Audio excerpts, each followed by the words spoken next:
Hello everybody, I'm TychoCelchuuu, and this is a Men of War 2 Assault Squad. Men of War Assault Squad 2. There was no Men of War 2. I suppose Men of War 2 was Assault Squad. And so Assault Squad 2 is Men of War 3. But there's also Red Tide and Condemned Heroes, which don't really count.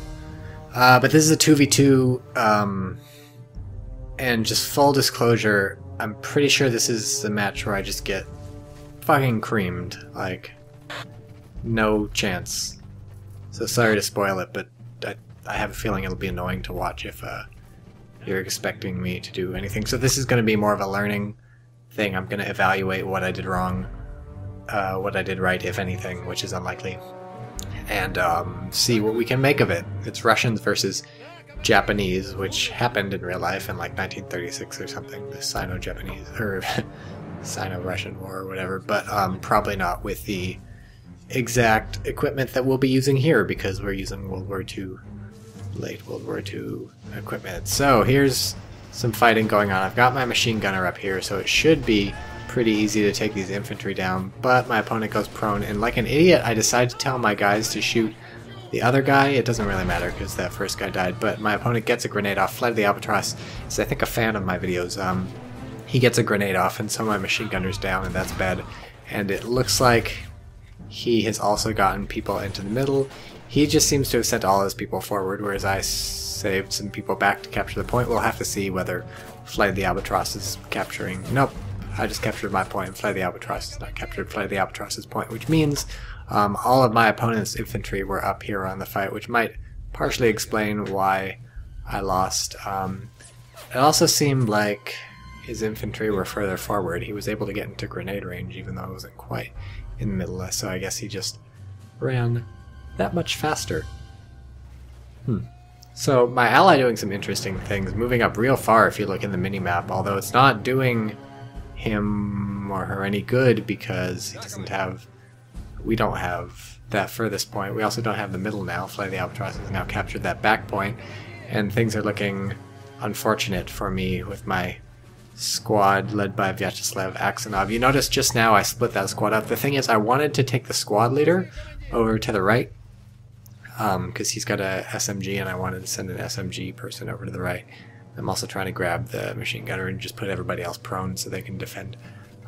I guess I'll creep forward with everybody, but if you ever want to move the squad leader, the thing is, by default that's just going to move the whole squad. That's sort of like the convenient way that the game has of letting you control the squad.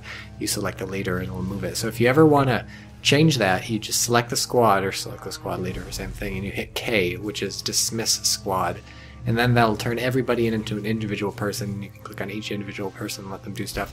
And I believe Shift K will create a squad of everybody you have selected if you want to make it easier to move them around rather than having to select everybody each time. So now we have a nice assault coming in on me from guy whose name I've forgotten already.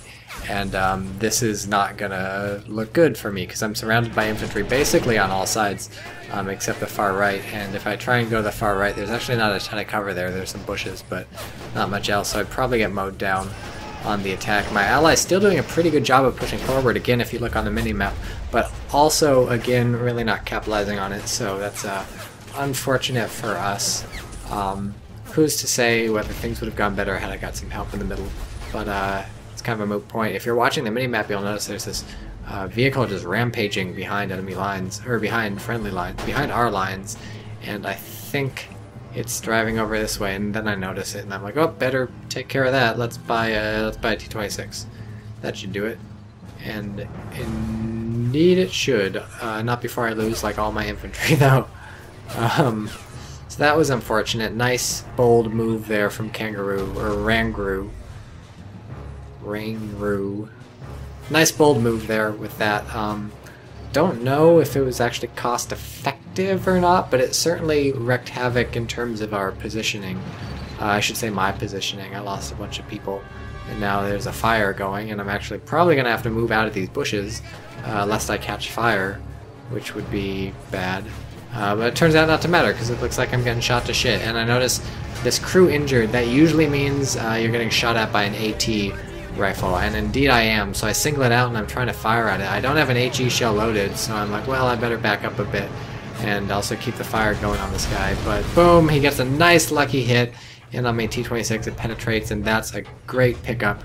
Good job having an AT infantry in place there ready to go. That's the sort of thing that you can do if you want to catch your opponent unawares. You think they're likely to buy a light vehicle. You just in with the rest of the infantry, sneak in an AT infantry. They're not going to know. You'll have an AT rifle ready. The downside, of course, is that you're only going to be able to take out fairly light vehicles with that, and you're very fragile also with that. And so now I'm just getting annihilated, having lost pretty much all my infantry up here and having not replaced them soon enough. Having just mostly dicked around, and means I'm being pushed off this point. I have almost no way to approach the point. It's a massive fucking plowed field here with literally zero cover. It's sort of a good thing that my T-26 got blown sky high, because now I can sort of shelter behind it. But obviously that's not doing much for me too. I have too many people to shelter behind it. I can't even take cover on the left, because then I'll get shot from this point that's being captured from me, sort of, and it's just, there's machine guns on me, and it's all going bad. Looking back on this now, I think maybe I should have just gone for the middle.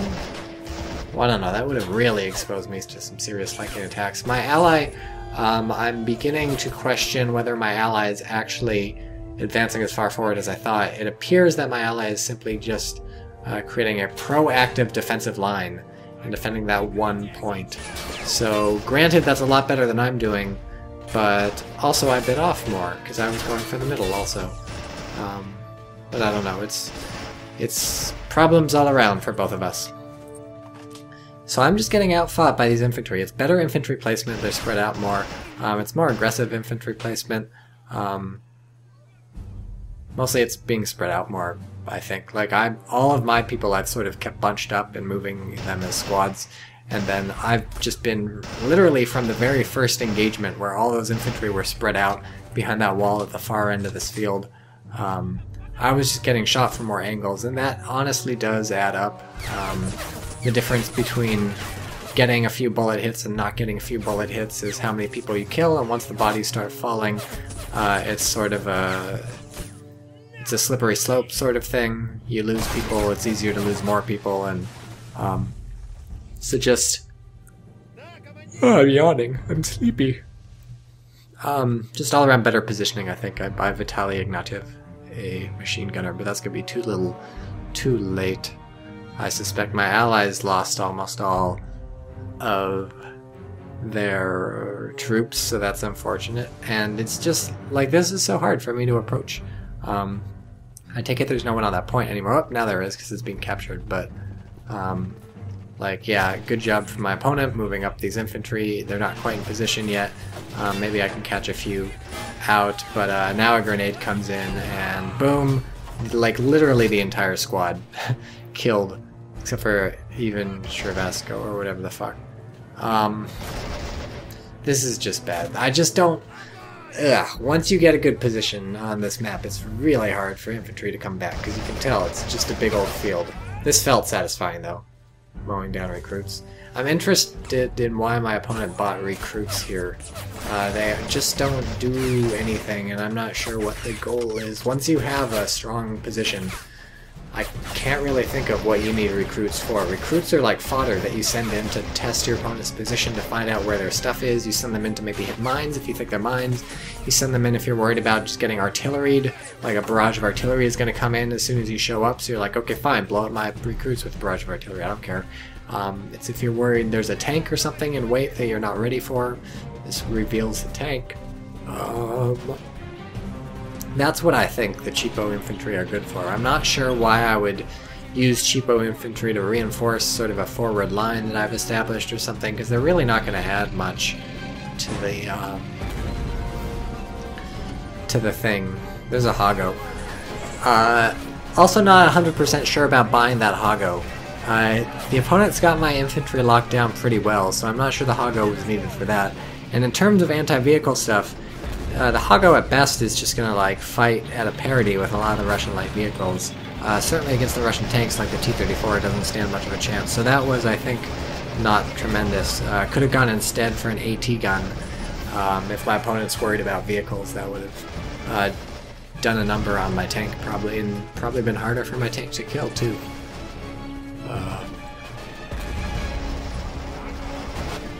Again, looking at my ally, spread out quite a bit, but doesn't seem to be very aggressive. Slowly but surely trying to make progress here, using the T-34 to clear out the Japanese infantry, and something's shooting at it. Oh, AT rifle. Track damaged. Oh, that's great. And oh no, it's a tank destroyer. That's bad. Or it's technically a medium tank. I don't know. In any case, I'm blown up. The barrel is still alive on that tank. The turret can't move, but the barrel can fire, so I'm hoping I can just get a shot off, but that's why I'm putting some people in the tank also, but it's just getting shot to shit, and it's not really happening, and the tread is destroyed, so I can't back it up, and now it explodes, and everything is going badly. What else could I have done differently? Maybe I could have gone for a vehicle earlier, you know, like that would have helped me break through, maybe capture the point on the middle, maybe secure some ground. I think spreading out my infantry more and being more aggressive would have helped. Being more aggressive is always a tough one. I always like to take my point in the back just to get set up there, and in case, because sometimes people do skip the middle and just try and assault your back point. This is what my ally was doing, I think, in the beginning. That or my ally was just being useless, but it's always a chance that someone's going to attack your back point. You don't want to just give that up, because that can be tough to recover from. I mean, it's not the toughest to recover from, it's sort of an easier place to attack than anything else, but like, I don't think you want to give that up, especially because the easiest way to attack it would be to hit it simultaneously from the middle and from your spawn, but then you'd have to sort of abandon your point in the middle, and it's also tough to defend the middle when they've got your back point, because that means it's easier for them to scout the middle. They've got you sort of surrounded. It's tougher for you to reinforce the middle. You often get into skirmishes on the way into fighting in the middle. So for all these reasons, I don't like losing my back point right at the beginning of the game. Obviously, in this case, I lost both my back point and the middle. The back point I actually didn't lose for a little while, but obviously I lost the middle.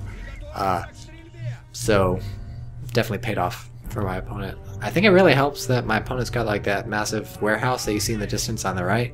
And I don't have anything. I don't know. I feel like that certainly helps my opponent move between the back point and the middle and my point in a much more guarded and defended fashion, now that I think about it. I wasn't thinking about that while I was playing this match, but that seems a little unfair. I just have this wide open field. I can't really cloak my approach as much.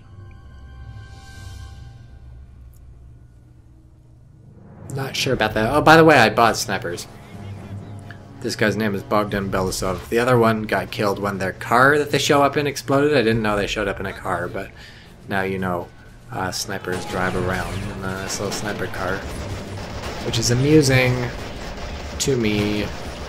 But I've got the sniper now, and I've also told the rifleman to pick up the sniper rifle that was dropped by the sniper, because waste not, want not, I always say sometimes. Riflemen actually not too tremendously bad with the sniper rifle. They're riflemen, right? They know how rifles work, so that's something they've got going for them. And the sniper rifle, they can still do this thing where the crosshair fills up and the sniper fires. They can still do that.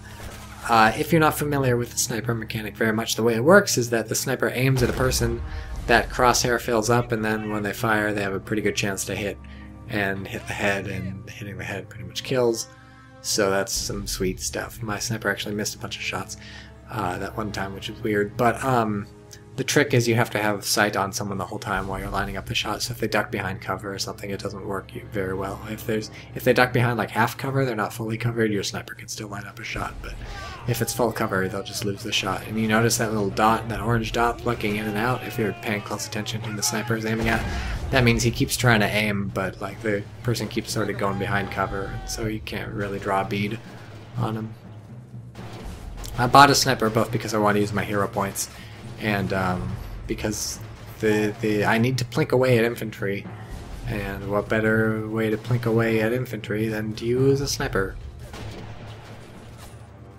Or two snipers, in this case, but then almost immediately one sniper. And I'm using Tikhon Lobanov, the rifleman who picked up the sniper rifle. I'm moving him slightly around the side. He's more expendable, so I'm hoping he can line up a shot. Boom! Right in the face. Right in the face. That's satisfying to watch. I don't care who you are. I don't care if I don't care if you're the president of the United States. That's satisfying to watch. Or if you're not the president. I don't know if Obama likes video games. In fact, I can tell you he probably doesn't like video games. I know they gave him a copy of Witcher 2. The Polish, I don't know, some Polish ambassador or something visited Obama and like presented him with a bunch of stuff from Poland. And Poland is a fucked up country enough such that video games, I guess, count as something cool from Poland. Like, if you're proud of the video games your country makes, then you probably don't have much else going for you. I mean, not that Witcher 2 is horrible, but I mean, you know, if you're giving it to Obama, surely you can come up with something better than, like, the game where Geralt runs around hitting things with swords and having sex with ladies. There's gotta be something better than that in all of Poland. I mean, they gave him other stuff, too. It's not like they just said, hey, here's a video game. Except in Polish, but I don't know, so my snipers are getting a lot of kills, but it doesn't fucking matter. They have 92 points. My ally, I'm ready to condemn my ally. I'm pretty sure my ally has not advanced past the point, except in the first, like, 10 seconds of the game or something. My ally, I don't think, has really advanced on any points except my ally's own point, which is not how I think an ally ought to behave. Maybe attack the middle if your point is defended. Maybe attack your enemy. I don't know. I shouldn't be talking. I'm the one who's screwing the pooch on this match. Yeah, but it's just really hard, I feel like, for me to come back after that first thing. Like, it all comes down to that first engagement almost. I don't know, I'm sure there's stuff I could have done to come back, but, like, this is just a bitch of a point to attack and to hold. I lost my T-26 early on to that good 18 rifle, so maybe I should have been more aggressive, somehow find a way to run forward. This is a tough map for that, but I think that's probably the solution. Somehow be more aggressive and put more pressure than I was putting, because clearly the level of pressure I was putting on was not sufficient to secure victory. Good game, goodbye.